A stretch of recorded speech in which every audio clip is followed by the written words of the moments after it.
Charlie has shared a very important concept.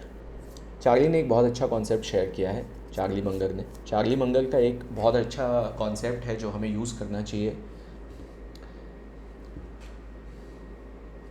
Company selection, right stock selection में macro economics का right company selection में micro economics का concept जो हमें use करना चाहिए, चार्ली मंगर ने बहुत अच्छे से शेयर किया है कि कौन सी टेक्नोलॉजिकल इम्प्रूवमेंट्स हमारे बिज़नेस को हेल्प करती है, हमारे प्रॉफिट्स को बढ़ाने में हेल्प करती है, और वो कौन सी टेक्नोलॉजिकल इन्हांसमेंट्स, टेक्नोलॉजिक इम्प्रूवमेंट्स हमारे बिज़नेस के प्रॉफिट्स को किल करती है। So let us understand that. Number one, अगर इस चीज़ को हम देखें कि कब टेक्नोलॉजी हमें हेल्प करेगा और कब टेक्नोलॉजी हमें किल करेगा, तो एक एग्ज़ाम्पल से समझते हैं, जैसे कि फार्मर के केस में समझते हैं। ठीक है। सो फार्मर, सपोज़ कोई जीएम फूड आया मार्केट में, कोई ऐसा सीड आया जिससे कि क्रॉप्स का फसल बहुत बढ़ जाएगा। ठीक है। अब फार्मर, आइडियली अगर फार्मर छोटा किसान है जिसके पास कोई ऐसा फैसिलिटी नहीं है कि वो ज़्यादा सीड्स होने के बाद उसको जो फसल हो, ज़्यादा फसल हो, उसको वो लॉन्गर पीरियड के लिए सेव कर सके, तो वैसे केस में फार्मर को हमेशा नुकसान होगा। ओके।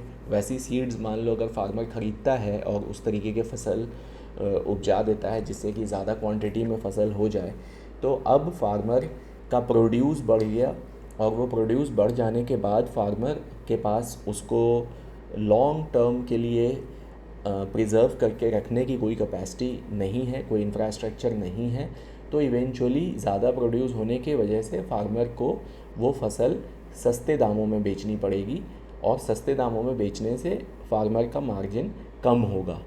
तो ऐसे हर एक वो इनोवेशंस, टेक्नोलॉजिकल इनोवेशन जहाँ की फसल बढ़ गई और हमारे पास उसको प्रिज़र्व करने का कोई टेक्निक नहीं है, वहाँ किसान को नुकसान है।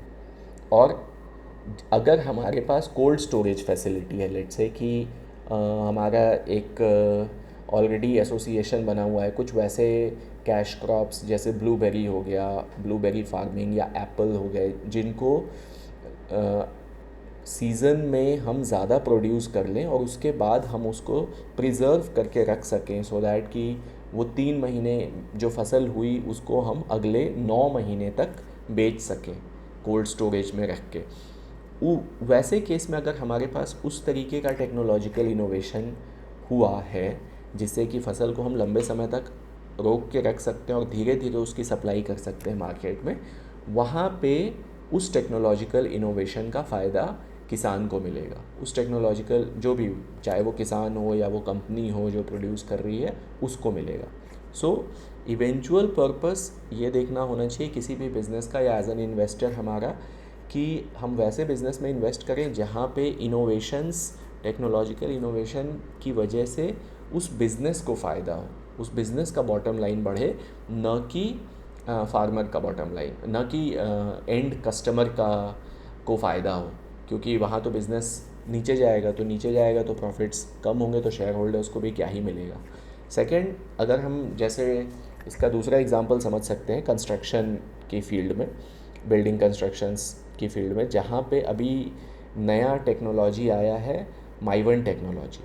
माइवन टेक्नोलॉजी, जैसे पहले हम लोग ब्रिक्स यूज़ करते थे, सीमेंट और ईंटा, ये सब यूज़ करके घर बनाते थे, बिल्डिंग बनाते थे, तो उसमें एक जो भी समय लगता था वो लगता था। ठीक है। बिल्डिंग का एक एक्स प्राइस होता था, लेट्स से 1 करोड़ के का फ्लैट है। ठीक है।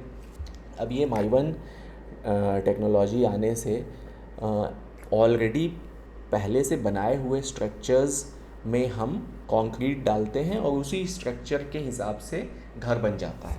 तो घर जल्दी जल्दी बनने लगे हैं इस टेक्नोलॉजी के यूसेज से, लेकिन घर की प्राइस कम नहीं हो रही है।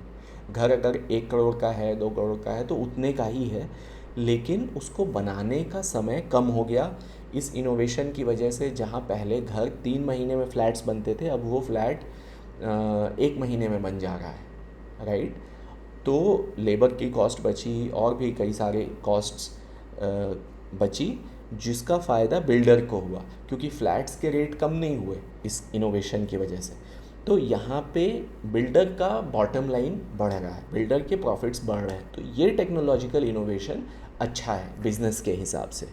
तो जब भी हम एक कंपनी सेलेक्शन करें तो वैसी कंपनीज़ और बिजनेसेस को सेलेक्ट करना चाहिए जहाँ पे इनोवेशन का फ़ायदा बिज़नेस को मिले, न कि उस टेक्नोलॉजी की वजह से बिज़नेस किल हो।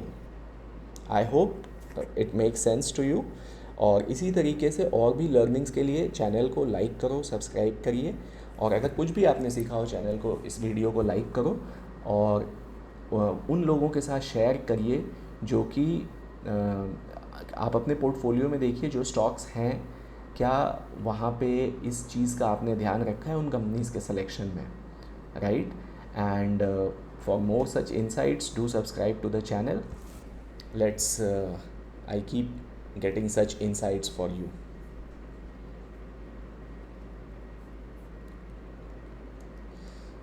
Subscribe to the channel for more such videos.